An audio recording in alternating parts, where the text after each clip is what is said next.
i-reveal ko kung paano ko pinapatuyo yung buhok ko. So, yan, samahan nyo ko. Ayan, medyo basa pa yung hair ko, ha. Tingnan nyo.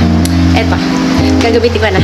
Ayan guys, sobrang multi-purpose nitong product na to. No blower na, saklay pa, tapos nakaka-straight pa ng hair natin.